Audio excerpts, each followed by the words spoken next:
আল্লাহ পাক রব্বুল আলামিন হায়াত নামের দৌলতটা আপনাকে আমাকে দান করলেন।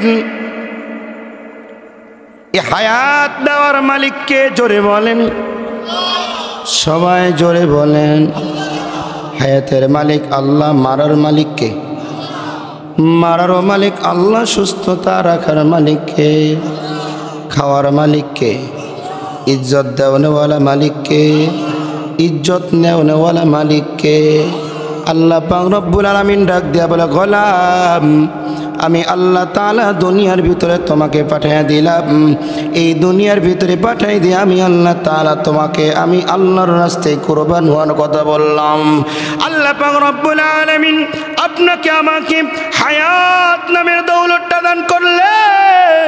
এই হায়াতটা দৌলতটা দান করার পর আল্লাহ তাআলা ডাক দিয়া বললেন, গোলাম এই হায়াতের মধ্যে তোমরা যদি 24 ঘন্টার ভিতরে দৈনন্দিন 5 ওয়াক্ত নামাজ, ফজর, জোহর, আসর, মাগরিব, এশা 5 বার ডাকে যদি তোমরা সারা দিয়ে মসজিদে আসতে পারো, মাঝে মাঝে মাঝে মাঝে তোমাদের কানে একটা আওয়াজ দেওয়া হয়, এ দুনিয়ার মানুষ আসো, বসে পড়ো, আসো না রে বাবারা। কোরআনের মাহফিল হয়, তাফসিরুল কোরআনের মাহফিল হয়, আল্লাহর গুণগান হয়, নবীর গুণগান হয়, সুন্নতের আলোচনা হয়, জিকিরের আলোচনা হয়, জান্নাতের আলোচনা হয়, জাহান্নামের আলোচনা করা হয়। তোমরা সবাই এসে বসে পড়ো। দুনিয়ার কোন মুমিন বান্দা যদি এলাম শোনার পরে হায়াতের চালানির এক অংশ সময়, এক রাতের কিছু সময় যদি ব্যয় করতে পারে, আল্লাহ তাআলা ডাক দিয়া বলে, ওয়াবতাগু ইলাইহিল ওয়াসিলা। আল্লাহ তাআলা ডাক দিয়া বলে, মুমিন আমি আল্লাহ তাআলা ওই বসার বিনিময়টা তোমার জন্য এমন ওসিলা বানায়া দেব, দুনিয়া থেকে বিদায় নিয়ে কবরে আসবা, আর ওই জান্নাতের বাগানে বসার বিনিময় আমি আল্লাহর জান্নাতের বাগান তোমার কবরে বাঁচায় দেব। যেহেতু আজকের মাহফিলের প্রধান আলোচক, প্রধান মেহমান, দেশ বরণ্য আলেম দ্বীন, খ্যাতিমান আলোচক, শ্রদ্ধাভাজন বড় ভাই আলহাজ হযরত মাওলানা মুফতি হেদায়েতুল্লাহ খান আজাদি, তিনি এসেই পড়েছেন আলহামদুলিল্লাহ। আমাদের ধর্ম হলো ইসলাম, শান্তির ধর্ম। আর এই শান্তির ধর্মের স্লোগান হলো আল কোরআনের আলো ঘরে বাইরে সংসদে সর্বক্ষণে সর্ব জায়গায় জ্বালো। যদি জ্বালতে পারে তাহলে ইনশাআল্লাহ আমি আপনাদের সামনে আমার বুকে হাত দিয়ে কথা দীর্ঘ বিশ্বাস নিয়ে বলতে পারি, আপনাদের এই ইউনিয়নে কোনো জায়গায় চাঁদাবাজি চলতে পারে না। কেউ ওলামায়ে কেরামের উপরে বৃদ্ধাঙ্গুলি হাত নিয়ে কথা বলার সাহস পাবে না। ওলামায়ে কেরাম শুধু নয়, মাদ্রাসা, মসজিদ, তলাবায়ে আজম, কোরআন, ইসলামকে নিয়ে এই এলাকায় শুধু নয়, গোটা বাংলাদেশে ষড়যন্ত্রকারী কেউ ষড়যন্ত্র করতে পারবে না। এর জ্বলন্ত একটি প্রমাণ হলো, আপনাদের এদিক করোনা আসে নাই? আইছিল? করোনা ভাইরাস আসছিল। কারা কারা করোনা ভাইরাস দেখেন নাই? লিল্লাহে তাকবীর। 1 2 3 4 5 6 7। আপনারা দেখেন নাই? ঠিকই, সত্য কথা কইছে। করোনা ভাইরাস কি দেখা গেছে? দেখছেন কেউ? ওনারা সত্য কইছে। করোনা ভাইরাসের আগের একটি কথা আছে। করোনা ভাইরাসের আগের একটি কথা আছে, সেটি হলো ভারতে পাশে দাদার রাষ্ট্রে এক মহিলা, মুস্কান নামের এক বোন, যুবতী, ও বুঝেই দিছিল গোটা বিশ্বের মানুষকে যে ইমানের সাথে মুমিন যদি আল্লাহ নামের তাকবীরটা দিতে পারে, তাহলে আল্লাহ তাআলারও এই কথাই যে ওই আওয়াজের মাধ্যমে গোটা পৃথিবীর মুশরিকরা সিংহাসনে বসলেও থরথর করে কেঁপে উঠবে। এর প্রমাণ হলো, মুস্কান নামের মহিলাটা কলেজের ভিতরে প্রবেশ করতেছিলেন।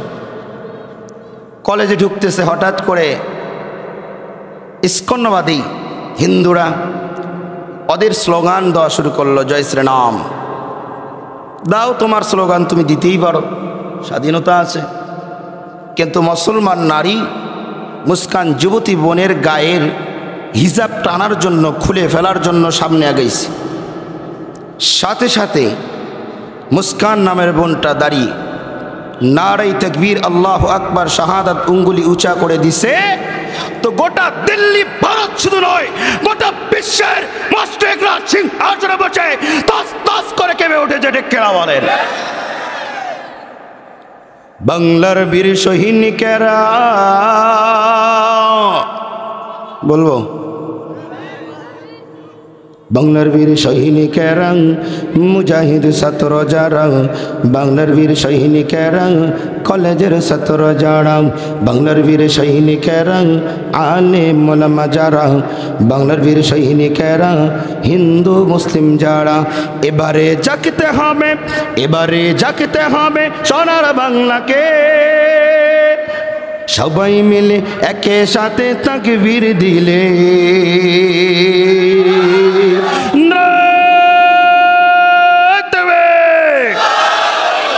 মুসলমান ভাইরা আমার, যুবক ভাইরা, পদানিশী মা বোনেরা, বৃদ্ধা বাবারা, মুজাহিদ কমিটির আয়োজনে আজকের এই বড় তাফসীরুল কোরআন মাহফিলের আগত মুসলমান ভাইরা আমার, আপনাদের সামনে কোরআনুল কারীম থেকে আল্লাহ পাকের কোরআনের একটা আয়াতে কারিমা তেলাওয়াত করলাম। আল্লাহ তাআলা আপনাকে আমাকে তথা সকলকে গোটা মানব জাতিকে ডাক দিয়ে বলে, এ দুনিয়ার মানুষেরা, তোমার নামাজ একমাত্র আমি আল্লাহ তাআলার জন্য হবে, তোমার কুরবানি আমি আল্লাহ তাআলার জন্য হবে, তোমার সর্বোপরি সব ইবাদত আমি আল্লাহ তাআলার জন্য হবে। শুধু ইবাদত নয়, নয়, নয়, দুনিয়াতে যাই করবা সব কিছু একমাত্র যার জন্য হবে তিনি কে? একটু চিৎকার করে বলে। এই যে আপনারা এখানে এসে বসে পড়লেন, দুনিয়ার কোনো স্বার্থের জন্য আসা হয় নাই। এখানে এসে বসলে কেউ এমপি হয়ে যাবে, কেউ মন্ত্রী হয়ে যাবে, কেউ চেয়ারম্যান হয়ে যাবে, মেম্বার হয়ে যাবে, দুনিয়ার বড় ক্ষমতার বাহাদুরি হবে না, না, কোনো স্বার্থের কারণে এখানে আসা হয় নাই। এক কারণেই আসা হয়, এটা হলো আমার আল্লাহকে খুশি করার জন্য। মুমিন যখন যায়, আল্লাহ তাআলার ওয়াদা হলো আমি আমার বান্দার জন্য খুশির ব্যবস্থা, আলিশান জান্নাত তার জন্য আমি আল্লাহ রিজার্ভ রেখে দিলাম। আল্লাহ পাক রব্বুল আলামিন হায়াত নামের দৌলতটা আপনাকে আমাকে দান করলেন। এই হায়াত দেওয়ার মালিককে জোরে বলেন, সবাই জোরে বলেন। হায়াতের মালিক আল্লাহ, মারার মালিককে? মারারও মালিক আল্লাহ, সুস্থতা রাখার মালিককে? খাওয়ার মালিককে? ইজ্জত দেওয়ানেওয়ালা মালিককে? ইজ্জত নেওয়ানেওয়ালা মালিককে? আল্লাহ পাক রব্বুল আলামিন ডাক দিয়া বলে, গোলাম আমি আল্লাহ তাআলা দুনিয়ার ভিতরে তোমাকে পাঠিয়ে দিলাম। এই দুনিয়ার ভিতরে পাঠিয়ে দিয়ে আমি আল্লাহ তাআলা তোমাকে আমি আল্লাহর রাস্তায় কুরবান হওয়ার কথা বললাম। আল্লাহ পাক রব্বুল আলামিন আপনাকে আমাকে হায়াত নামের দৌলতটা দান করলেন। এই হায়াতটা দৌলতটা দান করার পর আল্লাহ তাআলা ডাক দিয়া বললেন, গোলাম এই হায়াতের মধ্যে তোমরা যদি 24 ঘন্টার ভিতরে দৈনন্দিন 5 ওয়াক্ত নামাজ, ফজর, জোহর, আসর, মাগরিব, এশা 5 বার ডাকে যদি তোমরা সারা দিয়ে মসজিদে আসতে পারো, মাঝে মাঝে মাঝে মাঝে তোমাদের কানে একটা আওয়াজ দেওয়া হয়, এ দুনিয়ার মানুষ আসো, বসে পড়ো, আসো না রে বাবারা। কোরআনের মাহফিল হয়, তাফসীরুল কোরআনের মাহফিল হয়, আল্লাহর গুণগান হয়, নবীর গুণগান হয়, সুন্নতের আলোচনা হয়, জিকিরের আলোচনা হয়, জান্নাতের আলোচনা হয়, জাহান্নামের আলোচনা করা হয়। তোমরা সবাই এসে বসে পড়ো। দুনিয়ার কোনো মুমিন বান্দা যদি এলাম শোনার পরে হায়াতের চালানির এক অংশ সময়, এক রাতের কিছু সময় যদি ব্যয় করতে পারে, আল্লাহ তাআলা ডাক দিয়া বলে, ওয়াবতাগু ইলাইহিল ওয়াসিলা।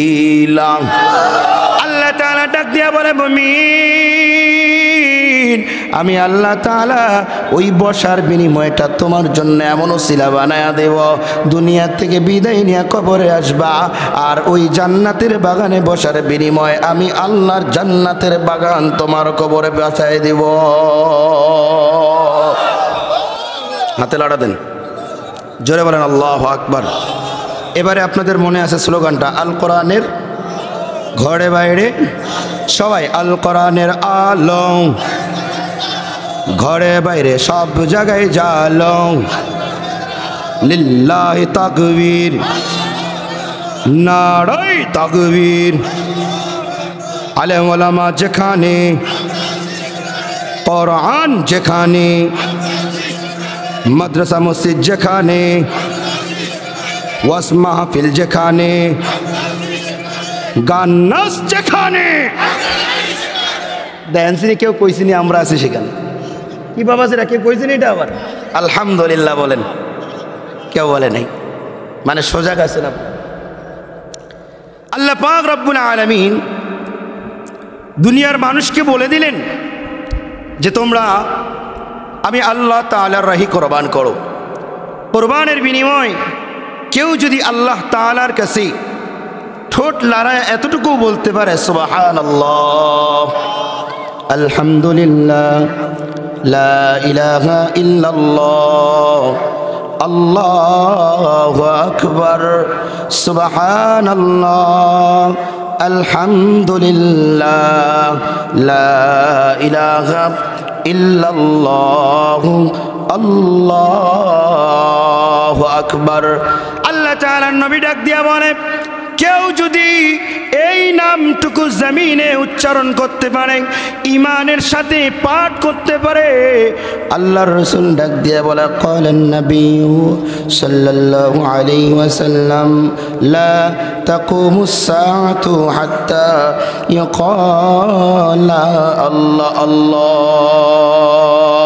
কেউ যদি এই নামটা উচ্চারণ করতে পারে, হইতে পারে বৃদ্ধা, হতে পারে যুবক কিশোর, হয়তো বা চেহারার রং ভালো নয়, চুলের কালার ভালো না, চুল এলোমেলো, সম্পদ নাই, টাকা নাই, বাড়ি নাই, গাড়ি নাই, শিক্ষিত নয়, অশিক্ষিত, জঙ্গলার ঝুপড়ি করে বসবাস করে, আল্লাহ তাআলা ডাক দিয়া বলে তার জবান আমি আল্লাহ তাআলার কাছে এত দামি, জবান লড়া যখন ডাক দিয়া বলে আল্লাহ সুবহানাল্লাহ, নামটা শোনা মাত্রই, বলা মাত্রই আমি আল্লাহ তাআলা তাকে যতদিন দুনিয়ায় থাকবে, এই আল্লাহ নাম বলনেওয়ালা মানুষ যতদিন দুনিয়ায় থাকবে, আমি আল্লাহ তাআলার ওয়াদা হলো এই বড় আসমান, এই বড় জমিন, বড় পাহাড় পর্বত, সূর্য নক্ষত্র তারকারাজি, খালবিল নদী নালা বাকবাগালি, আল্লাহ তাআলা কিছুই ধ্বংস করবে না, সব কিছু আল্লাহ তাআলা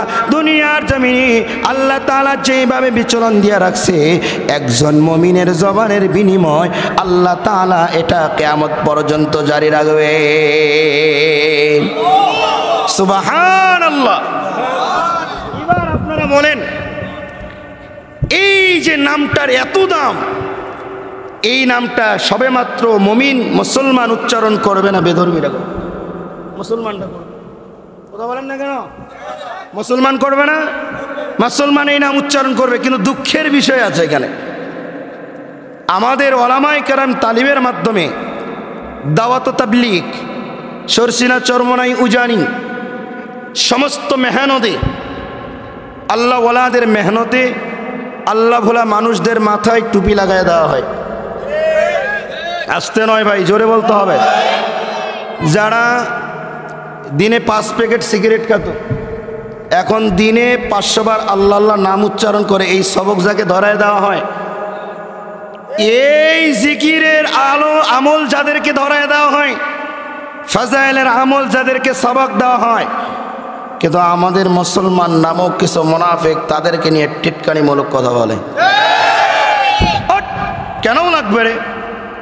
40 দিন আইলো তাবলিগে একটা চিল্লা দিয়া মাথায় টুপি বসায় ফেলেছে, চলো আগে সামনে ছিল এমনি ভালো লাগবে। মনে করতে হবে তার দিল অন্ধকার হতে হতে হতে ইসলাম থেকে অনেক পিছনে সরে গেছে। এই জন্য উলামায়ে কেরাম, সাধারণ মানুষ, তাওহীদি জনতা, প্রশাসন সর্বশ্রেণীর মানুষের অক্লান্ত পরিশ্রমের মাধ্যমে বিভিন্ন জায়গায় গোটা পৃথিবীতে কোরআনের বাণী পৌঁছানোর জন্য এমন মাহফিলের আয়োজন করা হয়। আর এই মাহফিলের আয়োজনে যারা আসে আর সহযোগিতা করে, হাবিবে কিবরিয়া মুহাম্মদুর রাসূলুল্লাহ সাল্লাল্লাহু আলাইহি ওয়াসাল্লাম বলেন, যারা আসে আল্লাহ পাক রব্বুল আলামিন তাদেরকে আসার বিনিময়, একজন আসছেন, এখানে মুরব্বী আইছে, এই যে মুরব্বী আসছে, আমরা এদিকে ওনারে মাইনাস করে কতগুলো মানুষ বইছি না, আমাকে ওর আমল নামা এখানে যত নাকি হবে সব আমল নামার এক অংশ এনে পাবেন।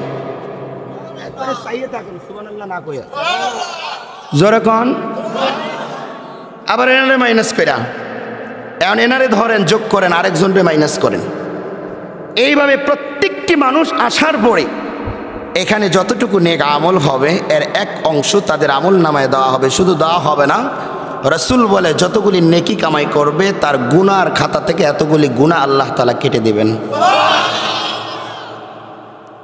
এবার মজার বিষয় হলো, খুব খুশির সংবাদ হলো, আল্লাহ তাআলা তো শুধু গুনাহ মাফ করেই দিবেন এটাই নয়, আল্লাহ তাআলা এখানে একটি বাক্যও ব্যবহার করেছেন, সেটা হলো আল্লাহ পাক রব্বুল আলামিন বিশাল সাত আসমানের সাথে জমিনের সমস্ত ফেরেশতাদেরকে আল্লাহ পাক রব্বুল আলামিন, আপনারা যেমনে আমরা যেমনে মাহফিলে বসছি, আল্লাহ তাআলা সমস্ত ফেরেশতাদেরকে মুহূর্তের ভিতরে সাত আসমান জমিনের ফেরেশতাদেরকে একখানে বসায়, যার গুনাহ মাফ হয় তার ব্যাপারে আল্লাহ তাআলা নিজেই স্লোগান দেওয়া শুরু করে দেন। খুশির সংবাদ না বেজার? একটু জোরে সুবহানাল্লাহ কোন। আল্লাহ তাআলা সংবাদ শুরু করে দেয়, জমিনের ফেরেশতারা আসো, সাত আসমানের ফেরেশতা, সাত জমিনের ফেরেশতা তোমরা আসো। দেখো না জমিনে বসি আমার গোলামেরা, আমার বান্দারা, তারা সারাটা দিন অক্লান্ত পরিশ্রমে তাদের ঘাম ঝরাইয়া আরামের ঘুমকে হারাম বানিয়ে বিশ্রামকে পিছনে ফেলে তারা হেঁটে হেঁটে গাড়িতে করে, তারা আমি আল্লাহ তাআলার পেয়ারা প্রেম পাগল হয়ে প্রকাশ করার জন্য দূর দূর বহু দূর থেকে হেঁটে হেঁটে হেঁটে তারা এক জমায়েত হয়ে গেছে। শুধু জমায়েত হয় নাই, জমায়েত হওয়ার পরে তারা সবাই মিলে দুই চোখের নজর দিয়া পানি ফালাইছে। তারা ওই জায়গায় বসে সুবহানাল্লাহ আলহামদুলিল্লাহ পাঠ করল। শুধু পাঠ করে নাই, ওলামায়ে কেরাম যা সবক দিল তা গ্রহণ করল, নিজের গুনার কারণে অনুতপ্ত হয়ে গেল। এই আসমান জমিনের ফেরেশতারা তোমরা সাক্ষী থেকে থাকো, আমি তোমাদেরকে আল্লাহ সাক্ষী রেখে ঘোষণা দিয়া দিলাম, ওই বান্দার জীবনের সব গুনাহ আমি আল্লাহ এখনই মাফ করে দিলাম। আল্লাহ তাআলা কত দয়ালু, এই কারণে আল্লাহ তাআলা আপনাকে আমাকে গোটা পৃথিবীর মানুষকে ডাক দিয়া বলে, ডেকে ডেকে বলে, দুনিয়ার মানুষেরা খবরদার দুনিয়ার কারো কাছে চাইতে যাবা না। দুনিয়ার মানুষের স্বভাব হলো, দুনিয়ার মানুষ অভাবযুক্ত, দুনিয়ার মানুষ অভাবযুক্ত, আর আসমানের মালিক হলেন অভাব মুক্ত। আল্লাহ তাআলা ডাক দিয়া বলেন, আল্লাহু গানিয়্যু ওয়া আনতুমুল ফুকারা। আল্লাহ তাআলা ডাক দিয়া বলে, এ দুনিয়ার ইমানদার, আমি আল্লাহ তোমাদেরকে জানিয়ে দেই, দুনিয়ার সমস্ত মানুষগুলো অভাবযুক্ত রয়েছে, সবার কাছে অভাব আছে। যাও দুনিয়ার যত বড় ক্ষমতাওয়ালার কাছে যাবা, অভাব আছে, কষ্ট আছে, সমস্যা আছে, পেরেশানি আছে, চিন্তা আছে, কিন্তু আল্লাহ তাআলা ডাক দিয়া বলে, আমি একজন রব, যে রবের কাছে কোনো অভাব নাই, যে রবের কাছে কোনো অভাব নাই, যে রবের কাছে খাজানার কোনো কমতি নাই। আমি আল্লাহ অভাব মুক্ত। আমার বান্দারা যা যা চাইবে, চাওয়ার ভিতরে তারা যদি আমি আল্লাহর জান্নাত চাই, আমি আল্লাহ তাআলা তাদের জান্নাত দেওয়ার জন্য রেডি হয়ে রইলাম। মুসলমান ভাইয়েরা আমার, যারা আসলেন, বসলেন। আপনাদের মাঝে আমি একটি সুন্দর কথা বলে যাইতে চাই। আল্লাহ পাক রব্বুল আলামিন কোরআনুল কারীমের ভিতরে ডাক দিয়া বললেন, এ বান্দা খবরদার দুইটা কাজ বড় ভালো করে করবা। এক নাম্বার আল্লাহ পাক রব্বুল আলামিন বলেন, ওয়া কাদা রাব্বুকা আল্লা তা'বুদু ইল্লা ইয়া। এ বান্দা তুমি এক নাম্বার আমি আল্লাহ তাআলার গোলামি করবা, ভিন্নতায় অন্য কারো গোলামি করবা না, অন্য কাউকে রব বলে মানবা না, অন্য কারো কাছে চাইবা না, অন্য কারো কবরে সেজদা দিবা না, অন্য কারো মাজারে সেজদা দিবা না। বট গাছের রশি টাঙ্গাইয়া তাবিজ টাঙ্গাইয়া চাই বান্দা না না তাদের কাছে চাইবা না। এক নাম্বার আমি আল্লাহ তাআলার গোলামি করবা। দুই নাম্বার ওয়াবিল ওয়ালিদাইনি ইহসানা। বৃদ্ধা বাবারা আমার এইখানে বসার পরে আপনাদের দিকে তাকায় আমি মনে করতেছিলাম অনেকে আসছেন রে বাবা, এই মাটির দুই শ্রেণীর মানুষ বসে রইলাম। এক শ্রেণীর মানুষের বাবা আছে, মা আছে, আর এক শ্রেণীর মানুষের মা নাই, বাবা নাই, অথবা বাবা আছে মা নাই। আল্লাহ পাক রব্বুল আলামিন ডাক দিয়া বলে, সন্তান আমি আল্লাহ তাআলা তোমাদের ব্যাপারে জানিয়ে দিলাম, ওয়া কাদা রাব্বুকা আল্লা তা'বুদু ইল্লা ইয়া। এক নাম্বার আমি আল্লাহ তাআলার গোলামি করবা। দুই নাম্বার ওয়াবিল ওয়ালিদাইনি ইহসানা, মা বাবার খেদমত করবা। যুবক ভাইরা আমার, বৃদ্ধা বাবারা, পর্দানিশী মা বোনেরা, একটু ভালো করে শুনে আল্লাহ পাক রব্বুল আলামিন শরীয়তে ইসলামের বিধানের ভিতরে কি সুন্দর আদেশ দিয়া দিলেন। এখানে যারা আসছে বৃদ্ধা বাবারা, দাড়ি পেকে গেছে, দাঁত পড়ে গেছে, বুকরা হয়ে গেছেন, গায়ের চামড়া ঢিলা হয়ে গেছে, বয়স হয়ে গেছে, একা একা হাঁটতে পারি না, লাঠির উপরে বর দিয়া দিয়া হেঁটে হেঁটে চলে রে বাবা। আমি বারবার বারবার বয়ানের ভিতরে এই কথাটা ডাক দিয়া বলি রে দুনিয়ার মানুষের দলেরা, আল্লাহ পাক রব্বুল আলামিন আপনাকে আমাকে যে আদেশ দিলেন, এই দুইটা আদেশ যদি এই এলাকার কোনো মুসলমান পালন করতে পারে, আদেশগুলো মান্য করতে পারে, আল্লাহ পাক রব্বুল আলামিন ডাক দিয়া বলে, মুমিন শুনে নাও, আমি আল্লাহ তাআলা তোমার মৃত্যুর পর জান্নাত ছাড়া অন্য কোনো দেব না। যুবক ভাইয়েরা, বৃদ্ধা বাবারা, কলিজার টুকরো সোনা পাখি ভাইয়েরা আমার, আল্লাহ পাক রব্বুল আলামিন ডাক দিয়া বলেন, ওয়া কাদা রাব্বুকা আল্লা তা'বুদু ইল্লা ইয়াহু বিল ওয়ালিদাইনি ইহসানা। এক নাম্বার মা বাবার খেদমত কর, আল্লাহ তাআলার গোলামি করো। দুই নাম্বার মা বাবার খেদমতে হাজির হয়ে যাও, কারণ মা বাবার খেদমতের মাধ্যমে আল্লাহ তাআলা ডাক দিয়া বলে, ওই মা বাবা যদি তোমার খুশি হয়ে থাকে, তোমার উপরে রাজি হয়ে থাকে, আমি সাত আসমানের রব, সাত আসমানের রব, সাত জমিনের রব, পাহাড় পর্বতের রব, গাছপালা, খাল বিল, নদী নালা, পাক পাগালি, গোটা বিশ্ব জগতের মালিক আল্লাহ তোমার উপরে স্বীকৃতি দিয়া দিলাম, আমি আল্লাহ তাআলা বান্দা তোমার উপরেও খুশি হয়ে গেলাম। মুসলমান ভাইরা আমার, বৃদ্ধা বাবারা, আল্লাহ পাক রব্বুল আলামিনের আদেশ এখানে যারা বসলেন একটু ভালো করে নিয়ে যা। আজ আপনার আমার সমাজের ভিতরে বড় এক ভাইরাস আছে, যেটা হলো মা বাবার খেদমত করতে চায় না, মা বাবার কাছে সন্তান ফিরতে চায় না। কেন? আজ সন্তান শিক্ষিত হয়ে গেল, কেন সন্তান আজ টাকা বলা হয়ে গেল, কেন সন্তান চাকুরিজীবী হয়ে গেল, মা বাবা কোথায় যাবে? বৃদ্ধাশ্রমে যায় রাখো, বৃদ্ধাশ্রমে ফেলায় রাখো। মুমিন না না না, আল্লাহকে যদি পেতে চাও মা বাবাকে কাছে রাখো। ঠিক কিনা ধরে বলেন না কেন? এই মা বাবা যাদের নেই দুইটা হাত তোলেন, দুইটা হাত তোলেন। মা বাবা যাদের নেই হাত তোলেন না কেন? হাত তোলেন। মা বাবা নেই, হাত নামান। এই যে মানুষগুলো হাত বাড়াইলাম, মা বাবা নাই। এখানে বসার পরে মা বাবার কথাটা বলার পরে দিলে মা বাবার কথা আসর করে নাই? করছে কিনা? অবশ্যই করছে। মা বাবা এমন একটা সম্পদ, দুনিয়ার সমস্ত মানুষ একদিকে পড়ে যায়, কিন্তু মা বাবা সন্তানকে রেখে যেতে চায় না। আসতে কেন দোস্ত, জোরে বলেন। এখানে যারা আসছি, রাত অনেক হয়ে গেলে ঘরে ফিরলে বিবি সন্তানেরা ঘুমায় থাকে, দরজায় লক করলে সর্বপ্রথম মায়ের দরজা খুলে দেয়। কারণ কি? মা বাবার দিলের ভিতরে সন্তানের এক কানেক্ট আল্লাহ তাআলা নেটওয়ার্ক তৈয়ার করে রাখছে। যখনই সন্তান মা বলে ডাক দেয়, দেশে বিদেশে যেখানে, সাথে সাথেই আল্লাহ পাক রব্বুল আলামিন মায়ের দিলে এই ডাকের আসর লাগিয়ে দেন। সুবহানাল্লাহ।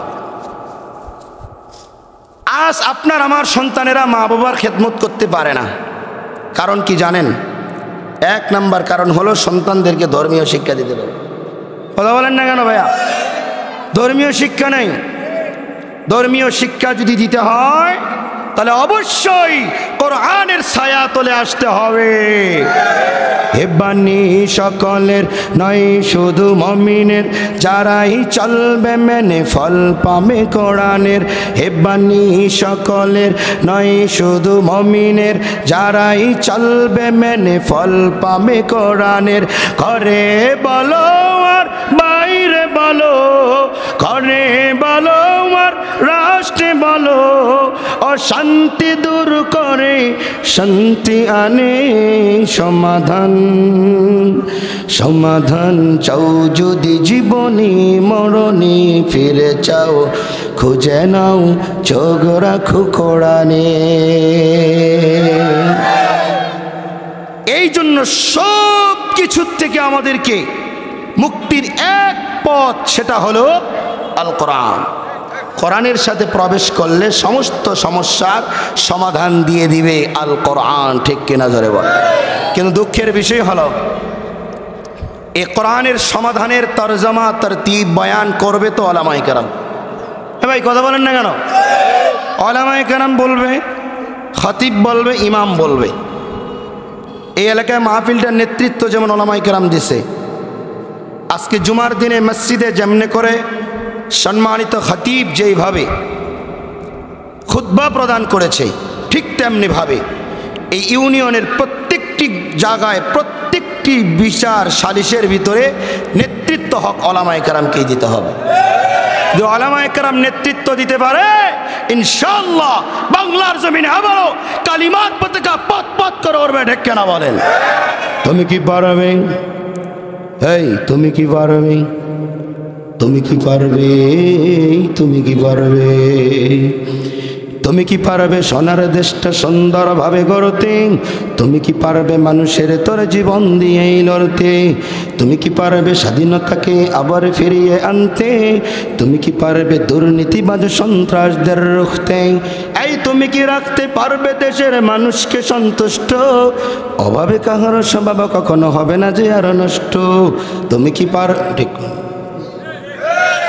তুমি কি পারবে দুর্নীতিবাজ সন্ত্রাসদের রুখতে? তুমি কি রাখতে পারবে দেশের মানুষকে সন্তুষ্ট? অভাবে কাহারও স্বভাব কখনো হবে না যে আর নষ্ট। এই তুমি কি রাখতে পারবে দেশের মানুষকে সন্তুষ্ট? অভাবে কাহারও স্বভাব কখনো হবে না যে আর নষ্ট। তুমি কি পারবে দুর্নীতিবাজ সন্ত্রাসদের রুখতে? তুমি কি পারবে দুর্নীতিবাজ লম্পটদের রুখতে? তুমি কি পারবে? তুমি কি পারবে? তুমি কি পারবে? এতই যখন পারো, তবে কেন জনপদ মহামারী দেখে ভয়ে থর থর কর? তবে কেন জনপদ মহামারী দেখে ভয়ে থর থর কর? তুমি তো নিজেই দুর্নীতিবাজ লম্পটার চাঁদা খুনিবাজ। তুমি তো নিজেই দুর্নীতিবাজ লম্পটার চাঁদা খুনিবাজ। তাহলে কিভাবে পারবে তুমি অন্যকে রুখতে? অন্যকে রুখতে পারবে না তুমি ভালো না হয়ে অন্যকে ভালো করতে। পারবে না তুমি ভালো না হয়ে অন্যকে ভালো করতে। তুমি কি পারবে? তুমি কি পারবে? তুমি কি পারবে? তুমি কি পারবে? তুমি কি পারবে নাস্তিকদের বিচারটা আজ করতে? তুমি কি পারবে কাদিয়ানীদের কাফের ঘোষণা করতে? তুমি কি পারবে নাস্তিকদের বিচারটা আজ করতে? তুমি কি পারবে কাদিয়ানীদের কাফের ঘোষণা করতে? তুমি কি পারবে বেকার ছেলের চাকরির খোঁজ দিতে? বেকারত্বের অভিশাপ নিয়ে কেউ থাকবে না বসে। টাকার দায়ে গঞ্জে গায়ে কেউ পাবে না কষ্ট। অন্ধ নিশায় হাজার যুবক হবে না পথভ্রষ্ট। মাদকযুক্ত দেশটাকে আজ মাদক মুক্ত করতে পারবে কি তুমি উমরের মতো রাষ্ট্র শাসন করতে? করতে করতে এতই যখন পারো, তবে কেন নামাজের সময় তুমি সিগারেট হাতে ধরো? তবে কেন নামাজের সময় তুমি সিগারেট হাতে ধরো? তুমি তো নিজেই বড় নেশাখোর, আদালতে রয়েছে না ঘুষখোর। তুমি তো নিজেই বড় নেশাখোর, আদালতে রয়েছে না ঘুষখোর। তাহলে কিভাবে পারবে তুমি অন্যকে রুখতে? অন্যকে রুখতে, পারবে না তুমি ভালো না হয়ে অন্যকে ভালো করতে, পারবে না তুমি ভালো না হয়ে অন্যকে ভালো করতে।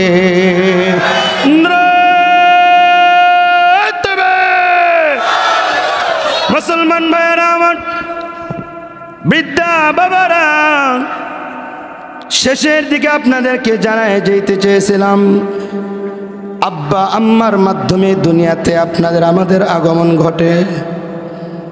আজ নিজ নিজ স্থান থেকে মা বাবার কথা স্মরণ করি, আসছে কিতাবের ভিতরে মা বাবা কত আপন হয়। সন্তান যুবক মা বাবাকে রেখে অন্যত্র জায়গায় চলে যায়, এক যুবতী নারীকে নিয়ে অন্য জায়গায় চলে যায়। যুবক মারে খবর নাই না, বাবার খবর রাখি নাই, মেয়েটা নিয়ে অন্যত্র চলে গেছেন। মা বাবা এত আদর করে। আম্মাজান বলে যে আমি যখন সন্তান জন্মগ্রহণ দেই, যখন সন্তান প্রসব করে জন্ম হয়, তখন আমার গর্ভ থেকে কলস কলস কলস বেয়ে রক্ত প্রবাহিত হয়। আজ এমন হতবাকা সন্তান আছে যে কবরস্থানে মা শায়িত আছে, হতবাকা সন্তান, কপাল পোড়া সন্তান, ওই মার কবরস্থানের পাশ দিয়ে সিগারেট খেয়ে হাঁটতে হাঁটতে যায়। আসতে বলেন কেন? শুধু তাই না, মা কবর থেকে বারবার চিৎকার করে, সন্তান আমার জন্য একটা বার হলেও তুমি আল্লাহর কাছে দোয়া করো না, তোমাকে দুনিয়ার ভিতরে রেখে এসছি আমি, একটু দোয়া করো না, আল্লাহ তাআলা তোমার দোয়ার বদলতে আমার কবরে নেকি পাঠিয়ে দিবে। হতবাকা সন্তান বছরে একটা দিন আল্লাহর কদমে সেজদা দিতে পারে না। ভাইয়া জোরে বলেন ঠিক কিনা? তাই না? বছরে একটা দিন তো সেজদা দেয় না, এক জুমাও বছরে যায় না, এমনও মার হতবাকা সন্তান আছে, এমনও মুসলমান নামধারী সন্তান আছে। তবে মনে রাখতে হবে বাবারা, এই সমস্ত খাসিলাত আমাদের মধ্যে যাদের আছে, অবশ্যই আমরা দূর করে মা বাবার জন্য ইবাদতে আমরা শামিল হব ইনশাআল্লাহ।